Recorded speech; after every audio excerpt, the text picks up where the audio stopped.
একটা অন্যরকম বাংলা সিনেমা বানিয়ে কি করে অনেক পুরস্কার জেতা যেতে পারে তার ক্লাস আমরা আজকে করতে বসেছি অভিজিৎ চৌধুরীর কাছে। আসলে ধ্রুবর আশ্চর্য জীবন এই নামে একটা সিনেমা আসছে 28 তারিখ, এই 28শে ফেব্রুয়ারি রিলিজ হচ্ছে। সেই সিনেমাটা তথাকথিত বাংলা সিনেমার মতো নয়, কিন্তু ইতিমধ্যেই 2024 সালে সেই সিনেমাটা অনেক পুরস্কার জিতে ফেলেছে। কিভাবে পুরস্কার পাওয়া যায় অভিজিৎদার কাছে আমার প্রথম প্রশ্ন। আমরা অ্যাকচুয়ালি পুরস্কার পাওয়ার জন্য একদমই ছবিটা বানাইনি। আমাদের কাছে সব থেকে বড় পুরস্কার যখন হলে মানুষ এসে ছবিটা দেখবেন। এই বিনয়ের কথাটা সবাই বলে না, কিন্তু এটা ফ্যাক্ট। এটাই প্রসেসটা কি যাতে এরকম পাওয়া যায়? না, এরকম কিছু নয়। আমার মনে হয় যে যেটা জুরিরা যা বলেছেন, যেটা আমরা শুনেছি, ওদের মনে হয়েছে যে এই ছবিটা একটা অন্য ধারা তৈরি হয়েছে, এবং যখনই কোনো অন্য ধারা তৈরি হয় সেটা কমন যে নর্ম থাকে যে এই ছবিগুলো এখন কমার্শিয়ালি চলছে, হ্যাঁ, একটা নতুন নর্ম এলো, তখন জুরিরা একটু এভাবেই আমাদের বলতে পারা যায় যে একটা কনফিডেন্স দেন যে এরকম ছবি বানানো যেতে পারে, যাতে মানুষ দেখে, একটা সার্টিফিকেট দেন। তো এটা জাস্ট একটা ধারার পরিবর্তন হতে পারে। এবার মানুষ যদি দেখে তাহলে এটা সফল হবে। কিন্তু যে জিনিসটা বলতে চাই আমি, যে বাংলা ছবির অডিয়েন্স কিন্তু খুব ম্যাচিওর। আমরা অনেক সময় বাংলা সিনেমার অডিয়েন্সকে একটু আন্ডার এস্টিমেট করি, কারণ আমি দেখেছি মানুষ এখানে প্রচুর বাইরের দেশের কন্টেন্ট দেখতে চান। এখন ইয়াং যারা জেনারেশন তারা কোরিয়ান সিরিজ দেখছে, ছবি দেখছে। হ্যাঁ, আমি তো হলিউড ছেড়েই দিলাম, নেটফ্লিক্স প্রাইমে দৌড়তে পৃথিবী হাতের মুঠোয়। তা তখন আমরা কেন এমন একটা জনরা বানাবো না যেটা এখানকার যারা ইয়ুথকে বা যে কোনো বয়সের মানুষকে আকৃষ্ট করতে পারে? তো সেই আইডিয়া থেকেই ছবিটা তৈরি করে, এবং থ্যাঙ্কস টু আওয়ার প্রডিউসার্স যারা এরকম একটা কন্টেন্টকে সাপোর্ট করেছে। নীলারুন এবং কল্যাণদা, এরা দুজনেই ছবিটার প্রডিউসার ছিল। ওদেরকে অনেক ধন্যবাদ যে ওরা এই ধরনের একটা কন্টেন্টকে সাপোর্ট করেছে। ঋষভ আর ঋতিকার কাছে আমি যাবো যে কথাগুলো কি সত্যি, না ইন্টারভিউ দেওয়ার সময় এরকম বলছেন? না, সত্যি তো বটেই। আসলে আজকে কত তারিখ বলো অভ্রতা? আজকে আমরা 21শে ফেব্রুয়ারি, আজকে ভাষা দিবস। আমাদের সবসময় মনে হয়, আমরা যখন অ্যাজ অ্যান অডিয়েন্স ভাবি, আমাদের এখানে যে ধরনের ছবি, আমি ব্যক্তিগতভাবে সেগুলো খুব ভালোবাসি। মানে ধরো দেবদাস সিনেমা, জিদ্দার সিনেমা, বুমারার সাথে তো আমি পার্সোনালি কাজ করেছি, বা যেই ধরনের ছবি অন্যান্য মেকাররা বানাচ্ছে। কিন্তু কখনো আমার মনে হয় দেখতে দেখতে যে বাংলা একটা সাইফাই হয় না কেন? সত্যজিৎ রায় তো ভেবেছিলেন এক সময় যে বঙ্কুবাবুর বন্ধু করবে, হ্যাঁ, কিন্তু কেন হয়নি তারপর? কারণ আমাদের এখানে অনেকে বলে বাজেট নেই, কেউ দেখবে না, এই ধরনের অনেক কথা বলে আর কি। এবং অভিজিৎদাকেও এই কথা বহুবার বহু মানুষের কাছে শুনতে হয়েছে যে এই ধরনের কন্টেন্ট খুব ভালো, মানে তারা খুব অ্যাপ্রিসিয়েট করেছেন গল্পটা, কিন্তু এই গল্পটা সিনেমা করলে মানুষ কতটা দেখবেন, বা বাজেট খুব বেশি হয়ে গেলে বানাতে পারবেন না, এইরকম কথা শুনতে হয়েছে। তো আমার মনে হয় সেই চ্যালেঞ্জটা নিয়ে, সেই জেদটা নিয়ে, আমার মনে হয় এটা অভিজিৎদার জেদ আমি বলবো, এবং পুরো টিম। এবং প্রথম জেদটা তো ক্যাপ্টেন, তো ক্যাপ্টেন বলেছে ওই চলো অস্ট্রেলিয়ার পিছে খেলা, তো খেলবো, দরকার হলে সারাদিন ব্যাটিং করবো, এক রানও করবো, কিন্তু আমরা খেলবো। তো এই যে প্রচেষ্টাটা, এবং তারপরে আস্তে আস্তে গোটা টিম, নীলারুন্দা, কল্যাণদা, যারা এই কাজটা করার জন্য সাহস জোগালেন। আসল তো প্রডিউসার যদি টাকা না দেয় তাহলে তো সিনেমা হবে না।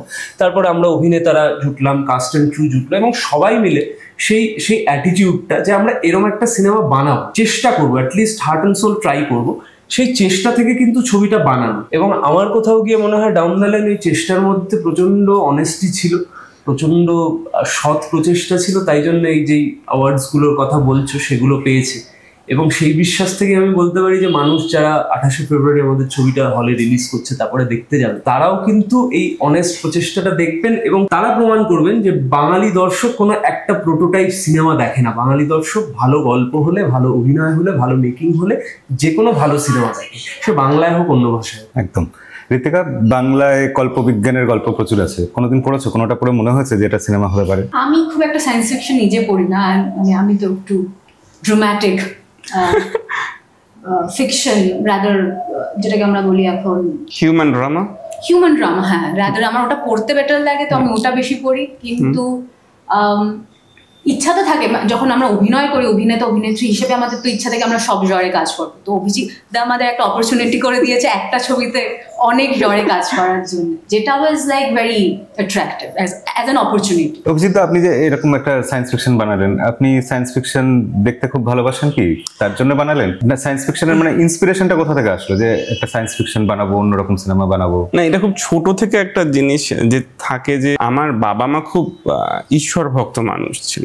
এবং ছোটবেলা থেকেই তাদের একটা জানার কৌতূহল, ঈশ্বর কোথায় আছেন, ঈশ্বর কে, তাকে কিভাবে খোঁজা যায়। এবং আমাদের একজন টিচার ছিলেন, তো আমাদের খুব ছোটবেলায় উনি বিজ্ঞানের দিকে টেনে নিয়ে গেছিলেন আমাদের। তো আমার ছোটবেলা থেকেই এই মানে অনেকেই পড়াশুনো করে যে রেজাল্ট করার জন্য, আমার পড়াশুনো করার খুব ইচ্ছে সবসময় ছিলাম, যেন আমার বন্ধুরা জানে যে আমি খুব বিজ্ঞান পড়তে ভালোবাসি। হ্যাঁ, সেটা যে কোনো সাবজেক্ট হোক, আমি বিজ্ঞান মানে গিলি আর কি, ঠিক আছে। আমার কাছে মনে হয় যে বিজ্ঞানের অনেকটা জায়গায় আর্টের সাথে খুব মেলে, কারণ এটা খুব একটা ক্রিয়েটিভ প্রসেস থেকে তৈরি হয়।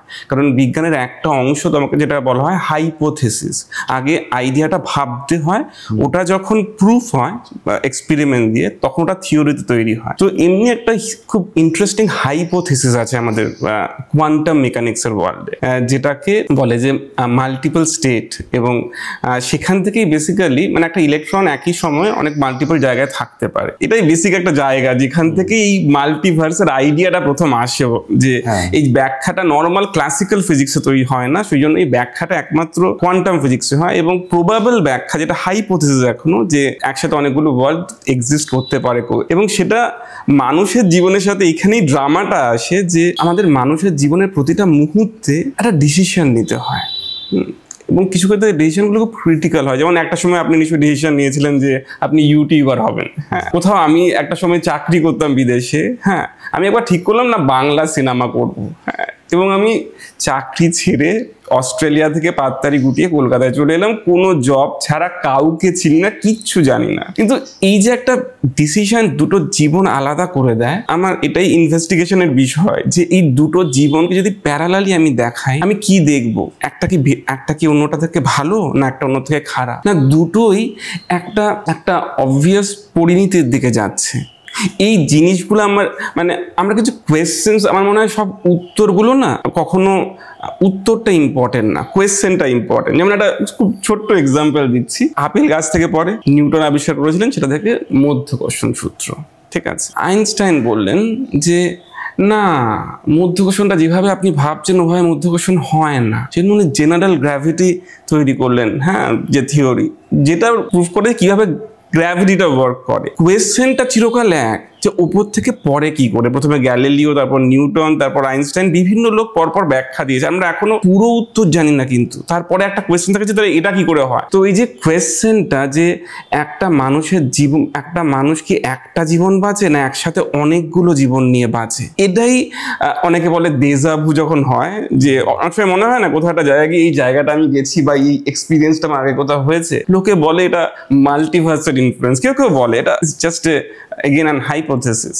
কিন্তু আমার মনে হয়েছে এটা নিয়ে একটা খুব ইন্টারেস্টিং ড্রামা করা যেতে পারে, যেই ড্রামাটা খুব সাধারণ যে কোনো মানুষ কানেক্ট করতে পারে। তাকে বিজ্ঞান জানতে হবে না, তাকে বিজ্ঞানের থিওরি জানতে হবে না, কিন্তু সে জীবনটাকে একটা অন্য প্রিজমের মধ্যে দিয়ে, একটা অন্য লেন্সের মধ্যে দিয়ে জীবন দেখার মজাটা পাবে। তো যখন কলকাতা ফিল্ম ফেস্টিভ্যাল বা বাকি সব ফিল্ম ফেস্টিভ্যালে এই ছবিটা হয়েছে, আমরা দেখেছি যে কিছু মধ্যবয়স্ক মানুষ, তারা অনেকে ভেঙে, তারা খুব, তাদের যে ইমোশনাল যে আউটবার্স্ট যেটা দেখেছি লাস্টে, সেটা অসাম। এবং এই যে কিছু মানুষ আপনার গল্পের সাথে কানেক্ট করতে পারছে, সেটা কারণ আপনি একটা গল্প বলেন, শুধু গল্প তো বলেন না, অ্যাকচুয়ালি আপনি তার মধ্যে একটা কমিউনিকেট করতে চান, আপনি কিছু বলতে চান অ্যাকচুয়ালি খুব ভেতর থেকে। সেটা যখন ওকে ছোঁয়ে, তার মধ্যে একটা আনন্দ আছে, সেটাই সিনেমা বানানোর সার্থকতা বা এদের অভিনয় করার সার্থকতা। তা সেটা যদি কিছুটা হয়, তাহলে এই রিস্কটা আমরা নিতে রাজি। 2 বছর ধরে এই লড়াইটা চলছে। আমরা জানি যে আমরা খুব এরকম হিউজ প্রমোশন করতে পারবো না, আমাদের বাজেট মূলত ছবিটা বানাতেই ব্যয় হয়েছে। কিন্তু মানুষ যদি আসেন হলে এবং মানুষ যদি ছবিটা দেখেন, তাদের রায় আমরা মাথা পেতে নেব। অসাধারণ লাগলো শুনতে, এটা ঠিকই, এবং খুবই জটিল ব্যাপার। তাই আমি ঠিক করলাম এই সিনেমায় আমি টাকা ঢালবো না। যে কোনো প্রডিউসার শুনলে এটাই বলবে। কিন্তু আপনি তাহলে এরকম প্রডিউসার খুঁজে বার করলেন কি করে, যিনি এরকম একটা ব্যাপার নিয়ে টাকা ঢালতে রাজি হলেন? কারণ যে প্রডিউসার, সে শুধু প্রডিউসার নয়, তারা অত্যন্ত এই একই, আমাদের 3 জনের একটা মিল আছে। আমরা সবাই ইঞ্জিনিয়ার ছিলাম একটা না একটা সময়, ওকে, এবং প্রত্যেকেই আমরা সিনেমাকে খুব পাগলের মতো ভালোবাসি। সিনেমা ভালোবাসাটা খুব কমন আমাদের জন্য, এবং সেটাই কোনোভাবে রিফ্লেক্ট করেছে এতদিনের কাজটা। নাহলে এতদিন কাজটা শুধু মানে একটা সিনেমা বানিয়ে রিলিজ করে কিছু রোজগার করব সেটা থাকলে হতো না। অবশ্যই আমরা বাংলাতে এরকম কাজ দেখতে তো পাই না, সেই কারণেই পাই না। এবার যদি এরকম একটা সাহসী কাজ দেখতে পাই, আমরা সবাই চাইবো যে এরকম হোক কিছু। এনিওয়ে, ঋত্বিকার ঋষভের কাছে যাই আমি আবার, যে এই 2 বছর ধরে বাংলা সিনেমা শুট হয়েছে, তোমরা তো সিনেমা ইন্ডাস্ট্রিতে কাজ করছো, তোমরা জানো যে 2 বছর ধরে শুট হয় না, 20 দিনে শুট হয়, 16 দিনে শুট হয়। ছোট্ট ভাবে একটু চেঞ্জ করছি কথাটা, শুট হয়তো 2 বছর হয়নি। হ্যাঁ, এই সিনেমাটার মানে একটা সিনেমা 3টে ফেজ থাকে, একটাকে বলে প্রি প্রোডাকশন, একটাকে বলে শুটিং, একটা হচ্ছে পোস্ট প্রোডাকশন। আমাদের সব থেকে সময় গেছে পোস্ট প্রোডাকশন, যে ভিএফএক্স এর কাজগুলো হয়েছে সেগুলো খুব টাইম কনজিউমিং, মানে একটা রেন্ডার দিতে হয়তো 3 দিন লাগে, একটা ছোট চেঞ্জ করতে গেলে আবার 1 সপ্তাহ বা 10 দিনের ঝামেলা।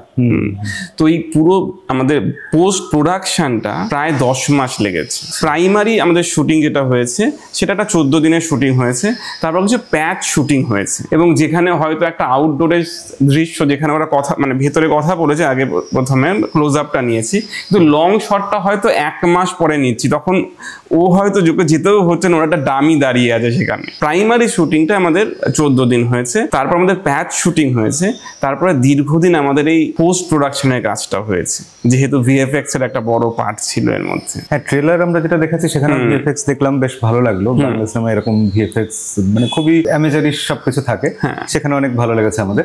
তো সেই প্রসঙ্গে আপনাকে জিজ্ঞাসা করি, খুব সাধারণ দর্শকের এটা মনের প্রশ্ন, যে আপনারা যখন শুট করেন, ডিরেক্টর একদিন যখন শুট করে, ভিএফএক্স তো সেই সময় থাকে না, আপনি সেটা কি কল্পনায় দেখে নেন যে ভিএফএক্স হওয়ার পর জিনিসটা এরকম দেখতে হবে, ওরকম হবে? এটা আমি দুজনের জন্য কঠিন, মানে একটা ডিরেক্টরের জন্য খুব কঠিন এবং একটা অভিনেতার জন্য সাংঘাতিক চ্যালেঞ্জিং, কারণ তারা বাইরের রেফারেন্সটা পাচ্ছে না, এই স্পেসটাকে তারা বুঝতে পারছে না। ওরা অভিনয়ের ব্যাপারটা বলবে যে কি কখন ওরা কি করেছে, কিন্তু ডিরেক্টর হিসেবে আমার একটা প্রাথমিক আইডিয়া ছিল যে আমি কি দেখতে চাই, আমি খুব ক্লিয়ার ছিলাম সেই আইডিয়াটা নিয়ে। কিন্তু যখন আমি আরেকজন আর্টিস্টের সাথে বসি, যেটা ভিএফএক্স এর আর্টিস্ট, বিভিন্ন ডিজাইনের, সেই কমিউনিকেশনটা করতে অনেকদিন সময় লাগে। তারা করে করে দেখায় একটা ওয়ার্ল্ড, আবার একটা আমরা সেটা একটা চেঞ্জ বলি, সেটা খুব টাইম কনজিউমিং প্রসেস।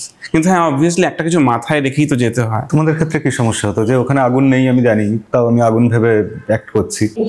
কোনো অভিনয় ভিএফএক্স সেই সিনেমা থাকুক কি না থাকুক, অভিনয় করতে গেলেই বা কোনো ছবি বানাতে গেলে কল্পনার প্রয়োজন। মানে স্পেশালি আমরা যখন অভিনয় করি তখন সবাই দেখছে একটা দৃশ্য, কিন্তু দৃশ্যটা তো বানানো হলো এক একটা অংশ দিয়ে, আমাদেরকে বাকিটা যেগুলো নেই কনস্ট্যান্টলি ইমাজিন করে করে করতে হয়।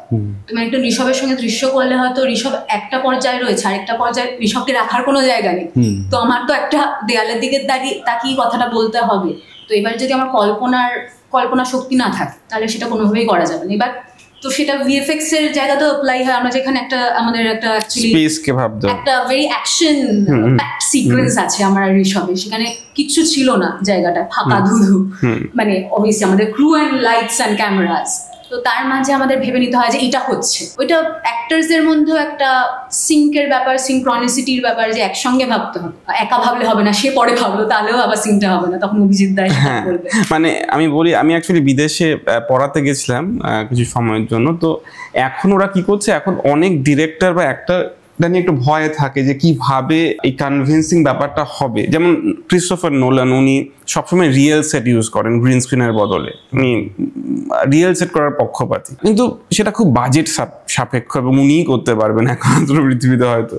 কিন্তু এখন যেটা আসছে একটা বলে ভার্চুয়াল প্রোডাকশন, যেখানে গ্রিন স্ক্রিনের জায়গায় পিছনে অসংখ্য এলইডি দিয়ে একটা ঘর তৈরি করা থাকবে, যেটা এখনো ইন্ডিয়াতে সেভাবে আসেনি, যেখানে যাতে এই ব্যাপারটা সুবিধে হয় ডিরেক্টরের বা অ্যাক্টরদের কল্পনা করতে, সেই জন্য এই ভার্চুয়াল প্রোডাকশনটা হয়তো নতুন যুগে আরো এটা বেশি প্রযোজ্য হবে। আমার সবসময় মনে হয় যে দেখো, আমি ঋত্বিকা, আমরা সবাই থিয়েটার করেছি, আমি এখনো থিয়েটার করি, থিয়েটারেও আমাদের সবসময় যে সেট থাকে বা ওরকম যেই জায়গাটা ইমাজিন করা হচ্ছে ওই রকম সেট তো থাকে না, সাজেস্টিভ থাকে মোস্টলি, এবং তখন আমাদের পুরোটাই কল্পনার সাহায্য নিতে হয়। এবং শুটিং এর ক্ষেত্রে অনেক সময় হয়তো আমাদের কো অ্যাক্টর থাকে না, আমাদেরকে বলতে হয়। তো আমি জানি না এই ডিজিটাল প্রোডাকশন ইত্যাদি হয়তো আরো ফিউচারের জন্য খুবই ভালো, খুবই ইজিয়ার, কিন্তু কোথাও গিয়ে অভিনেতাদের সেখানেই অভিনেতা হিসেবে সেটাই একটা আনন্দের, যে আমার কল্পনা দিয়ে আমি দৃশ্যটা, এবং আমার চোখ দিয়েই তো দর্শক আলটিমেটলি দেখছি, যে দৃশ্যটার কথা ঋতিকা বললো, আমাদের যে অ্যাকশন প্যাক সিকোয়েন্স আছে, সেইটা আমাদের ভিজুয়ালাইজেশন, আমাদের কল্পনা যতটা সৎ হবে, যতটা স্ট্রং হবে, দর্শকও ততটাই, মানে এটা যে কোনো ইমোশনের মতো। যে আমরা দেখি যে যখন শাহরুখ খান চোখে হালকা জল নিয়ে এসে প্রেমিকাকে প্রপোজ করছে, সেই জায়গাটা আমরা তো বিশ্বাস করি, সে তো বিশ্বাস করে, তার তো বাড়িতে বউ বাচ্চা আছে। তো ওই যে মেক বিলিভের জায়গাটা, ওইটা আমার মনে হয় সিনেমার ম্যাজিক আর কি, যে আমরা বিশ্বাস করাচ্ছি বলেই দর্শক বিশ্বাস করছে, এবং সেই ম্যাজিকটা আমাদের ছবিতে ভয়ঙ্কর ভাবে আছে। তোমার কি মনে হয় তুমি খুব আন্ডাররেটেড এবং আন্ডার ইউজড অভিনেতা? না, আমার কখনোই মনে হয় না। আমার তো এটা মনে হয় যে আমি খুব লাকি অভিনেতা। তার কারণ হচ্ছে যে আমি খুব অল্প সময়ে আমি যত রকমের চরিত্র করেছি, বা যত রকমের ডিরেক্টরদের সাথে আমি কাজ করার সুযোগ পেয়েছি, যত জনের সাথে, সবার থেকে আমি ইন্টারেস্টিং কিছু না কিছু শিখেছি। এবং আমার ক্ষেত্রে যেটা সবচেয়ে বেশি হয়েছে যে আমি নতুন ডিরেক্টরদের সাথেই বেশি কাজ করেছি। তো আমার প্রত্যেকটা কাজেই মনে হয় আমিও নতুন, ডিরেক্টরও নতুন, আমরা সবাই নতুন, এটাই আমাদের প্রথম ছবি। তো ওই প্রথম ছবি করার আনন্দটা বা প্রথম কাজ করার আনন্দটা, সেটা আমার প্রত্যেকটা প্রজেক্টে থাকে। তো এক্সাইটমেন্ট, নার্ভাসনেস, অনেস্টি, সেগুলো প্রত্যেকবার যতই কাজ হতে থাকে, একটা ম্যাচিউরিটি হয়তো আসে ব্যক্তি হিসাবে, কিন্তু সেটা শুটের বাইরে। শুটের মধ্যে কিন্তু তখনও মনে হয় যে এটাই প্রথম ছবি, নিজের সবটা দিয়ে দিতে হবে, এরপরে না হলে আর কেউ ডাকবে না। কিন্তু আমি সত্যি মানে আন্ডাররেটেড, আন্ডার ইউজ, সেটা তো দর্শক বলতে পারবে, কিন্তু আমার মনে হয় যে আমি যতটা পেয়েছি হয়তো অনেকে এটুকুও পান না, এবং তার জন্য আমি রিলি থ্যাঙ্কফুল আমি যাদের সাথে কাজ করি। বাংলা ইন্ডাস্ট্রিতে কি যারা নতুন অভিনেতা তাদের একটু বেশি স্ট্রাগল করতে হয় এরকম মনে হয়? পুরোনো অভিনেতাদের স্ট্রাগল করতে হয়, স্ট্রাগল তো সবাইকেই করতে হয়, প্রত্যেক মানুষকে স্ট্রাগল করতে হয়। এই আমাদের ধ্রুবর গল্পটা তাই আর কি, মানে এই যে প্রত্যেক মানুষের একটা তো এক্সটার্নাল স্ট্রাগল থাকে। হয়তো আমার একটা স্ট্রাগল আছে যে আচ্ছা এই কাজটা না করলে আমি ইএমআই দেবো কি করে, কারোর একটা অন্য কোনো স্ট্রাগল আছে, তোমার একটা অন্য স্ট্রাগল আছে, অভিজিৎদার অন্য স্ট্রাগল আছে, সবাই আমরা আশেপাশে দেখছি। এবং একটা ইন্টারনাল স্ট্রাগল আছে, যে আমার এক্সটার্নাল স্ট্রাগলটাকে আমি জিতে যাওয়ার জন্য আমি কি আমার ভেতরটাকে একটু দুমড়ে নেবো, একটু মুছড়ে নেবো, তাহলে কি এটা ভালো হবে? যেমন আমি রোজই স্ট্রাগল করে এটা ভেবে যে ইনস্টাগ্রামে এবার আমাকে রোজ পোস্ট করতে হবে, 2 দিন 3 দিন খুব অ্যাক্টিভলি করি, টাইম দিয়ে ইত্যাদি করে, প্রচুর ভিউ হয়, লাইক হয়, ফলোয়ার্স বেড়ে যায়। তারপর 3 দিন পরে মনে হয় আচ্ছা আজকে থাক। তো ইন্টারনাল স্ট্রাগলে তো বারবার আমার লেজিনেসটা জিতে যায়, সোশ্যাল মিডিয়ার প্রতি লেজিনেস আমি বলছি জিতে যায় আর কি। তো এই স্ট্রাগলগুলো তো প্রতিনিয়ত চলে, কিন্তু আমার মনে হয় যেটা বয়সের সাথে সাথে হয়েছে বা কাজ করার অভিজ্ঞতার সাথে সাথে হয়েছে, স্ট্রাগল থাকবেই এটা বুঝতে পেরেছি, কিন্তু এই স্ট্রাগলটাকে হ্যান্ডেল করা বা ফেস করার সাহস, শক্তি দুটো অনেক বেড়ে গেছে। এবং আগামী দিনে আমার মনে হয় আরো শক্তি বাড়বে, এবং স্ট্রাগল থাকুক, মানে কিন্তু স্ট্রাগল আছে বলেই তো ধ্রুবর আশ্চর্য জীবনটা আশ্চর্য হয়ে একদম। অভিজিৎ দা, ডিরেক্টর কিউ একটা ইন্টারভিউতে একবার বলছিলেন যে পুরস্কার পাওয়াটা খুব কঠিন ব্যাপার না, একটু প্ল্যান করে এগোতে হয়, অমুক ফেস্টিভ্যালে এরকম সিনেমা দিলে ওটা পুরস্কার পাবে, এই একটা টেমপ্লেট আছে, ছক আছে। আপনি যে এতগুলো পুরস্কার পেলেন, আপনি ঠিক উল্টো কথাটা বলছেন আপনি নিজের মনের আনন্দে একটা সিনেমা বানিয়েছেন, সেটা পুরস্কার পেয়ে গেছে। কোন থিওরিটা আসলে ঠিক না? কিউ থিওরিটা মানে অন্য ক্ষেত্রে ভাবে উনি হয়তো বলেছেন। এই প্রশ্নটার উত্তর অভিজিৎ দা দেওয়ার আগে একটা কথা বলি, প্রত্যেক ফেস্টিভ্যালে যখন পাঠানো হয়েছিল আমি অভিজিৎ দাকে ফোন করে বলতাম কিছু পাবে না, কিন্তু ভুলে যাও, দেখাটা হচ্ছে এটুকুই আনন্দ। ইভেন কিফের সময় আমরা বলেছিলাম যে না আমরা কিছু পাবো না। আসলে কিছু ফেস্টিভ্যালসের কিছু থিমস থাকে, বা কিউ অ্যাকচুয়ালি যে ফেস্টিভ্যালে উনি সিলেক্ট হয়েছেন খুবই prestigious festival, Berlin film festival, তারপর আদিত্য বিক্রম ভেনিস ফিল্ম ফেস্টিভ্যালে, যে এরা পৃথিবীর একদম শ্রেষ্ঠ ফেস্টিভ্যালে নমিনেটেড হয়েছে। এবার অনেক সময় উনি হয়তো বলতে চেয়েছেন যে প্রতিটা ফেস্টিভ্যাল, যেমন বার্লিন, ক্যান, ভেনিসে কিছু আলাদা ক্রাইটেরিয়া থাকে, যে বার্লিন এই ধরনের ছবি নেয়। কিছু ইউরোপিয়ান ফেস্টিভ্যালে যারা মেনলি সোশ্যাল ইস্যু নিয়ে কাজগুলো বেশি অ্যাপ্রিসিয়েট করে, তারা তাদের এন্ট্রিতে রাখে। কিছু ফেস্টিভ্যাল এখন উইমেন ফিল্ম মেকারদের বেশি ফোকাসে রাখছেন। তাদের একটা সামাজিক দায়বদ্ধতা থেকে তারা অনেক সময় ছবি নির্বাচিত করেন। আমি এই ছবিটা সত্যি ফেস্টিভ্যালের জন্য বানাইনি, যে আমার কোনো ওই উদ্দেশ্য ছিল না যে আমি কোনো সামাজিক কোনো মেসেজ দেব, হয় না যে একটা আর্ট ফিল্ম করলাম, একটা মেসেজ দিলাম, সেরকমও ছবি হয়। আমরা এই ছবিটা এটা ওই ছবিগুলোকে বেসিক্যালি ও যেটা বললো হিউম্যান ড্রামা ধরনের জনরার মধ্যে পড়ে, যেটা জেনারিক ক্যাটাগরি হিউম্যান ড্রামা। আমরা একটা জনরা ফিল্ম করছি, মানে এই জনরার মধ্যে একটা সায়েন্স ফিকশন রয়েছে। ইউজুয়ালি সায়েন্স ফিকশন ফিল্ম সচরাচর ফেস্টিভ্যালে যায় না, ক্রাইম ড্রামা, সায়েন্স ফিকশন এই ছবিগুলো ফেস্টিভ্যালসে যায় না, এগুলো মানুষের জন্য মানে সাধারণ অডিয়েন্সের জন্য বানানো হয় এবং ইউ এক্সপেরিমেন্ট উইথ দ্যাট। কিন্তু কিছু ক্ষেত্রে যদি আপনার মানে ইফ ইউ আর লাকি তাহলেই হয়তো পাওয়া যেতে পারে। আমি এক্সট্রিমলি লাকি, আমরা পুরো টিমটা যে আমাদের ফেস্টিভ্যালের জুরিরা মনে করেছেন যে এই ছবিটা ফেস্টিভ্যালেও পুরস্কৃত করা উচিত। ছবিটা বানানো কিন্তু মানুষ একদম সাধারণ অডিয়েন্সের কথা ভেবে। আগে একটা জিনিস ছিল যে সিনেমা পুরস্কার পেলে সেটা ভালো সিনেমা হতো, এখন যেটা হয় যে সিনেমা ভালো ব্যবসা করলে ভালো সিনেমা হয়।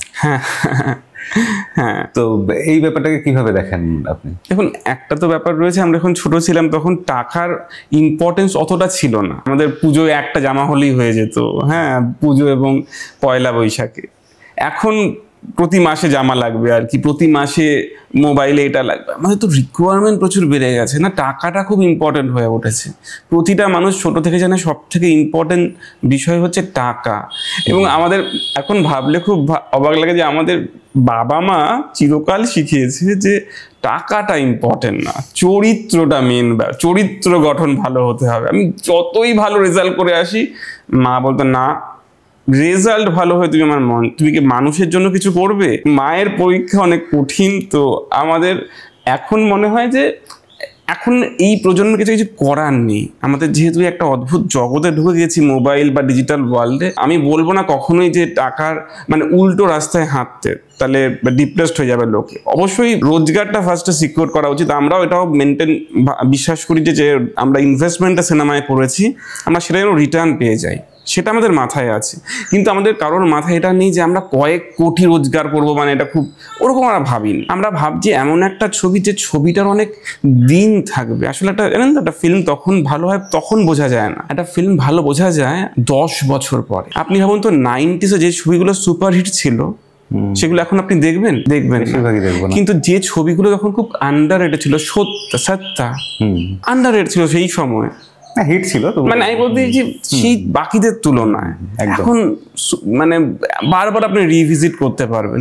সত্যজিৎ রায়ের বহু সিনেমা কিছু রোজগার করেনি, কিন্তু ছবিগুলো এখনো দেখুন, যেখানে এবং এখানে শুধু নয়, পৃথিবীর যে কোনো দেশে যে কোনো, আমি তো পড়াতাম, তো আমি বহু জায়গায় দেখিয়েছি সত্যজিৎ রায়ের ছবি, এবং মানুষ যে কোনো জায়গার মানুষ যেভাবে কানেক্ট করেন সেটাই আনন্দ। আর এটা তো একটা ভাষা মানে কমিউনিকেট করার, একটা কালচারকে ক্রস করে দেয়। মানে একটা ইরানের ছবি দেখে আমি ইরানের মানুষকে বুঝতে পারবো, একটা কোরিয়ার ছবি দেখে কোরিয়ান মানুষদের জীবন বুঝতে পারবো। খুব মজার একটা জিনিস, যে একবার এই মজাটা পেয়েছে সেটা তো মানে সেই জানি আর কি, ফিল্ম বাফ হওয়ার মজা যেটা, তাই না?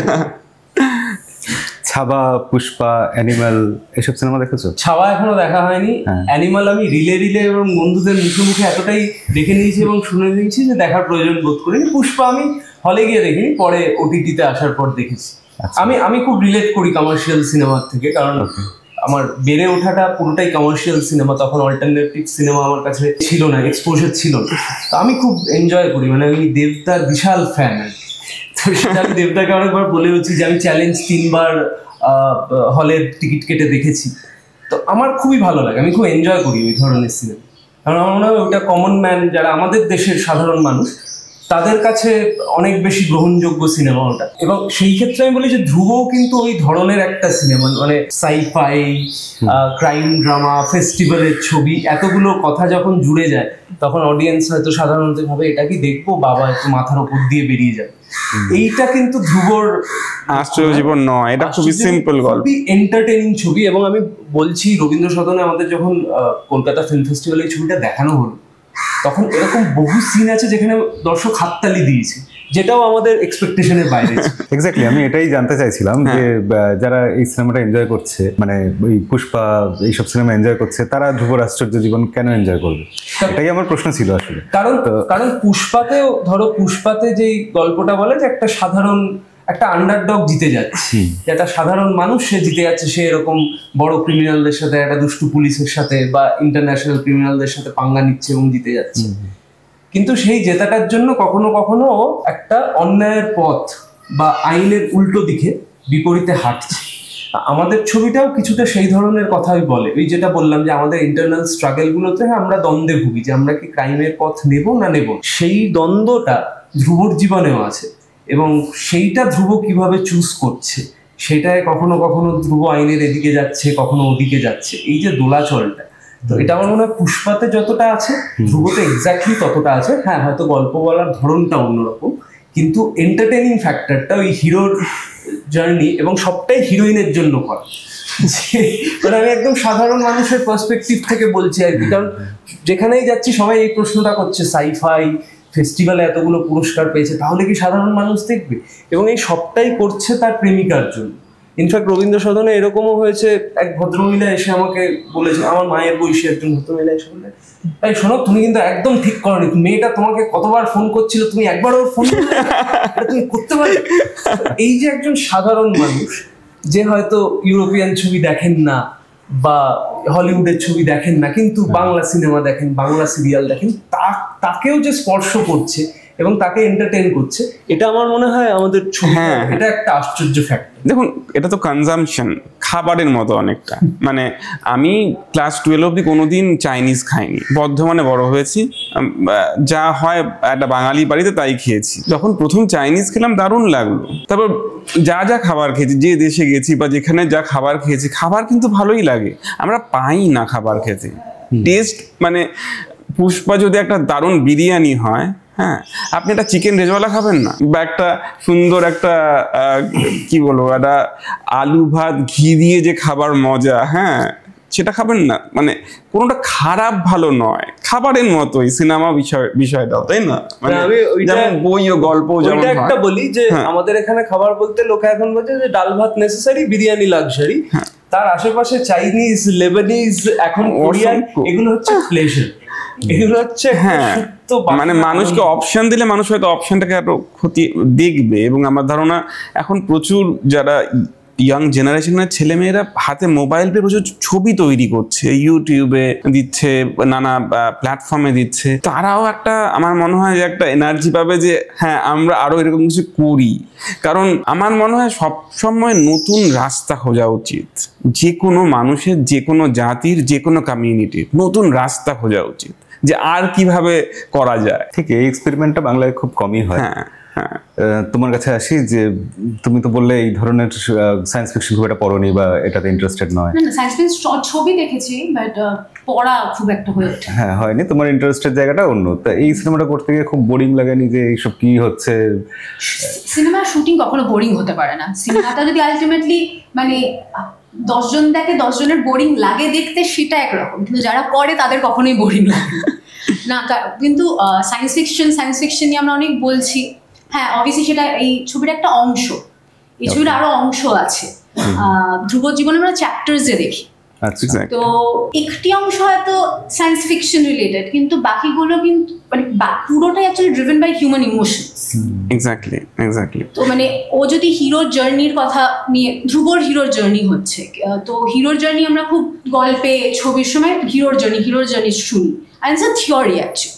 Exactly. It's not one form of storytelling, filmmaking. Ursula K. Le Guin বলেন একজন ফেমাস অথর আসছেন, উনি একটা অপোজিট থিওরি প্রপোজ করেন, যে career back theory of fiction, যে দ্য হিরো গোজ, তার অ্যাডভেঞ্চার হয়, তাকে তো সেই ক্ল্যানেই, পরিবারেই ফিরে আসতে হয়। তারপর সে কি, তাহলে সে তো, তাকে আবার নর্মাল মানুষ হই, সংসারের কাজ করতে হবে, চাষ করতে হবে, রান্না করতে হবে, বউয়ের কাজ করতে হবে, বাচ্চার খেয়াল রাখতে হবে, কিন্তু সেই তো হিরোর এই খিদে হয়ে গেছে অ্যাডভেঞ্চার। তো উনি প্রপোজ করেন অন্য টাইপ অফ ফিকশনের কথা, যেখানে হিউম্যান ইমোশনস, এই যে পরিবার, এই যে আমরা ক্ল্যানে এক্সিস্ট করি, সেটার একটা লিটারেচারের প্রপোজিশন দিয়েছেন। আই থিঙ্ক যেটাকে আমরা ফিল্মেও অ্যাপ্লাই করতে পারি। আই থিঙ্ক অভিজিৎ তার এইটাতে হিরোর জার্নি আছে, and that carrier bag of ফিকশনেরও একটা ব্যাপার আছে, যেটাই সিম্বলাইজ বাই আমার চরিত্র really, because the hero must return. মানে হিরো অ্যাডভেঞ্চার করেই যাচ্ছে, হলে অ্যাডভেঞ্চারের মানে যেমন রাম ফিরে আসে না অযোধ্যা, হ্যাঁ, প্রত্যেকটা হিরো জার্নি করার পর তো জিতে বা হেরে ফিরে আসতে হবে তাকে। ওটাই বলছে যে ফিরে এসে সে কি আবার স্বাভাবিক জীবন করবে, না সে আবার অ্যাডভেঞ্চার করবে, না সেই ক্ল্যানটার সাথে তার আরেকটা ড্রামা তৈরি হবে। ইমোশন ক্যারি ব্যাক করে ফেস্টিভ্যালে প্রাইজ পেয়েছে, আর হিরোর জার্নি দেখে আমরা বক্স অফিসে টাকা তুলি। বাংলা সিনেমা ইদানিং আমি দেখি যে ল্যাগ করে যে জায়গাটা। রিসেন্টলি কলকাতার চালচিত্র বেরিয়েছিল, প্রীতম দার সাথে আমরা ইন্টারভিউ করেছিলাম, সেখানেও আমি এটা বলছিলাম যে সিনেমার মার্কেটিং সেভাবে হয়নি, প্রচারটাতে বাংলা সিনেমা পিছিয়ে পড়ে বা সেই ইম্পর্টেন্সটা বোঝে না। আপনারা কিভাবে সেটা প্ল্যান করছেন বা কিভাবে এগোচ্ছেন? এটা আছে, আমাদের বাংলা সিনেমা ইন্ডাস্ট্রি একটা ক্ষুদ্র শিল্পের মধ্যে পড়ে। এটা খুব এরকম নয় যে বাকি যদি রিজিয়নাল ইন্ডাস্ট্রির সাথে কম্পেয়ার করি, বাংলা ইন্ডাস্ট্রির এই ফিনান্স মার্কেটটা খুব ছোট, সুতরাং এটা আশা করা খুব মুশকিল যে একজন কেউ খুব টাকা ঢালবেন মার্কেটিংয়ের ক্ষেত্রে। কেউ কেউ করতে পারেন, দেবদা খাদানে অভূতপূর্ব মার্কেটিং করেছেন, কারণ ওদের এই বাজেটটা আছে, ওই বাজেটটা নিয়ে ওরা পশ্চিমবঙ্গ ঘুরতে পারবেন। ঠিক আছে, আমাদের কাছে মূল বাজেটটা আমরা তৈরি করেছি ছবিটা বানাতে, এবং আমরা আসলে ঈশ্বরের নাম নিচ্ছি যে ছবিটা মানুষের মাউথ পাবলিসিটি থেকে ছড়াক। আমরা খুবই মানে অনেস্টলি যদি একদম সৎভাবে বলতে চাই, মার্কেটিং আমরা খুব বেশি যে করতে পারছি তা নয়। এটা বলা মিথ্যে হবে যে না এটাও তো আমরা ফাটিয়ে না, আমরা চেষ্টা করছি। কারণ আমরা এটা মানে আমাদের মনে হয়েছে যে এই ছবিটা প্রথমে আমরা বানানোর ওপর মেন খরচটা করি। যদি আমি 100 টাকা পুরো বাজেট ভাবি, আমরা 99 টাকা খরচ করেছি শুধু এই বাজেটটার জন্য। আমরা আমাদের অনেক সিনিয়র অ্যাক্টর এখানে কাজ করেছেন, যেমন বাদশা মৈত্র, সুদীপ মুখার্জি, দেবেশ চট্টোপাধ্যায়, দীপক হালদার, সেজুতি মুখার্জি, তার সাথে দুজন খুব ভালো অ্যাক্টর এই মুহূর্তে, কোরক এবং যুধাজিৎ। আনন্দরূপা চক্রবর্তী রয়েছে থিয়েটারের। তো এরা প্রত্যেকেই খুব সিরিয়াস অ্যাক্টর, এবং এরা সিনেমায় অভিনয় করতে আসে একদম যেন বাজি রেখে, মানে সিনেমার জন্য সব করতে পারে এরা। তো অনেকেই আছেন যারা কি হয়তো রেমুনারেশন নেননি ছবিটা করে, যে না আমি এটা নেবো না, তোমরা এত ভালো কাজ করছো। তো এখানেই আমি বলতে চাইছি যে প্রত্যেকের মিলিত প্রচেষ্টার ফল এই কাজটা যেটা আমরা বানিয়েছি। এবার রেজাল্ট তো দর্শকের হাতে অবশ্যই, কিন্তু আমি বলতে চাই যে 99 পয়সা, 1 পয়সার মানে 100 টাকার মধ্যে 99 টাকা কাছে বানাতে, এবার ওই 1 টাকার কিছু অংশ হয়তো আমার মার্কেটিং এ লাগাতে পারছি। অনেস্টলি একটু অ্যাড করে দিতে, অন্যান্য যেটা অন্যান্য হাউসের কাছে যেই শক্তিটা থাকে, সেটা একটা ফিনান্সিয়াল শক্তি থাকে বা একটা টিম থাকে যারা পুরো মার্কেটিংটা সামলে নেয়। আমাদের যে শক্তিটা আছে সেটা হচ্ছে আমাদের প্রত্যেকটা member of cast and crew. গতকাল আমরা একটা এমনি একটা কলেজে একটা ফেস্ট হচ্ছিল, সেখানে আমাদের মিউজিক ডিরেক্টর প্রলয় প্রেসিডেন্সিতে, ওর একটা শো হচ্ছিল, বললো শোনো না এখানে চলে আসো, আমাদের ছবির দুটো কথা বলে দিই। আমাদের এইটা আছে, আমাদের প্রত্যেকজন মেম্বার মানে সিনিয়র থেকে জুনিয়র, কাস্ট থেকে ক্রু, সবাই নিজের জায়গা থেকে ছবিটাকে অদ্ভুতভাবে প্রচার করছে। তো আমার মনে হয় যে আমাদের প্রচার বড় সিনেমার থেকে কিন্তু কম কিছু হচ্ছে, এবং হচ্ছে না বলেই কিন্তু আমরা অভ্র আনপ্লাগড আজকে সেটা তো একটা বিশাল ব্যাপার। মানে পার্সোনালি বলে রাখি, আমরা তিনজনই আপনার খুব বড় ভক্ত। তো এরকম বলে লজ্জা দিয়ে দেবেন না। তো আমার পরের প্রশ্নটা যেটা, যে সুজিত দত্ত যিনি খাদানের ডিরেক্টর, ওনাকে আমরা ইন্টারভিউ করেছিলাম, তো উনিও একটা সময় গিয়ে স্ট্রাগল করেছেন, বিভিন্ন লেখা নিয়ে ঘুরে বেড়াচ্ছেন প্রডিউসারের কাছে, কিন্তু সরাসরি গিয়ে সেকেন্ড সিনেমাতেই উনি দেবের সাথে সিনেমা করেন। তা আপনার ভবিষ্যতে মনে হয় না এরকম একটা খাদান বানাই, একটা পুষ্পা বানাই, একটা অ্যানিমেল বানাই? আমি অ্যানিমেল বানাবো না, সেটা নিয়ে আমি শিওর। আমি আমার মনে হয় প্রতিটা মানুষ কি বানায় ওইটা ইম্পর্টেন্ট না, যে আমাকে ওরকম বানাতে হবে বা ওরকম আমার টেমপ্লেট আছে যে আমি এটা বানাবো। আমি বানাতে চাই এমন একটা গল্প যেটা আমি বিশ্বাস করি। না, আমি টেমপ্লেট বলছি না, আমি বলছি মাস এন্টারটেইনিং কমার্শিয়াল মুভি। এটা ওরকম ধরুন, আপনি ভাবুন তো, একটা লোক ভেবেছিল যে আমি ক্যামেরায় কোনো বেশি মানুষ রাখবো না, এমন কিছু প্রাণী রাখবো যারা বেসিক্যালি হিরো, যে প্রাণীদের কেউ দেখেনি, তারা 1 বিলিয়ন ইয়ার্স আগে বিলুপ্ত হয়ে গেছে পৃথিবী থেকে। জুরাসিক পার্ক সে ভেবেছিল যে কমার্শিয়াল হিরোকে নিয়ে, ডাইনোসর আর কমার্শিয়াল হিরো, কিন্তু ওই ছবিটা পৃথিবীর সব দেশের সব শহরের মানুষ দেখেছেন। আমি ছোটবেলায় বর্ধমানে নটরাজ সিনেমা হলে গিয়ে দেখেছি জুরাসিক পার্ক। তো যদি একটা মানুষ ওরকম, আমি যদি মানে অনেস্টলি বলি যে যেটা জানে যে আমি এটা বেস্ট করব, তার সেটাই করা উচিত। আমি খুঁজছি আমি কোনটা বেস্ট করব। আমার কিছু কাজ তো ওয়েব সিরিজ মানুষের ভালো লেগেছে এবং আমি বিভিন্ন জনরা নিয়ে চেষ্টা করছি যে কোনটার সাথে আমি বেশি কানেক্ট করতে পারি। তো আমি জানি না, আমি বিভিন্ন জনরা ট্রাই করবো এটাই ভেবে রেখেছি। কিন্তু ডেফিনেটলি আমি কি অবশ্যই দেব বা যে কোনো বড় স্টারের সাথে কাজ করাটা একটা বিশাল বড় সম্মানের ব্যাপার, সেটা যদি সুযোগ আসে অবশ্যই করব। আমার মূল জায়গাটা হচ্ছে যে আমি যে গল্পটা বলবো সেটার সাথে কি আমি কানেক্ট করতে পারছি, সেটাকে আমি বিশ্বাস করছি। এবং আমার মনে হয় অভিনেতাদের ক্ষেত্রেও তাই একই ব্যাপার, যে যদি তারা চরিত্রটা বিশ্বাস করে তাহলে সেটা মেন হিরো হিরোইন ওই জিনিসগুলো না আমার মনে হয় খুব একটা এখন এক্সিস্ট করে না, মানে বদলাচ্ছে সময়। আমি একটা ছোট্ট কথা বলছি, কিন্তু মানে যেটাকে আমরা ডিফাইন করি অ্যাজ আ মাস এন্টারটেইনমেন্ট, মানে other than the budget and the scale, ধ্রুবর আশ্চর্য জীবনে আছে। মানে story of the common man, সুন্দর গান, সুন্দর অ্যাকশন প্যাক সিন, সুন্দর গল্প, তো মানে সুন্দরী নায়িকা, তাই জন্যে মানে এখন তো দর্শকের হাতে, মানে তারাই মাস এন্টারটেইনার। ওনাদের আমাদের ছবিটার পাশেই ট্যাগটা জাস্ট লাগিয়ে দিতে হবে। ওনারা যদি সিনেমা হলে গিয়ে দেখেন তাহলে ধ্রুবর আশ্চর্য জীবন মাস এন্টারটেইনার। হ্যাঁ, কমার্শিয়াল মানে যারা কমার্স করে, তো আমরা যদি কমার্স করি এটা কমার্শিয়াল ফিল্ম হয়ে যাবে। ওকে, আর আমরা বারবার যখন কথা বলছি দেবের নামটা চলে আসছে। তোমরা কি কেউ জিতকে পছন্দ করো না? জিতের কথা কেউ বলছে না? ব্যাপারটা আমি ছোটবেলায় জিতের মতন সেজে আমার ছোট্ট ট্রাইসাইকেলে বসে জিতের অ্যাক্টিং করতাম, তো জিতেরও ফ্যান আছে আমার। ওই একটা ব্যান্ডানা করতেন উনি তখন, আর তাই জন্য সবাই খুব, মানে আমার প্যারেন্টস ওরা ফ্রাস্ট্রেটেড। আমি দেবদা জিতদা দুজনেরই ফ্যান, তবে ওজি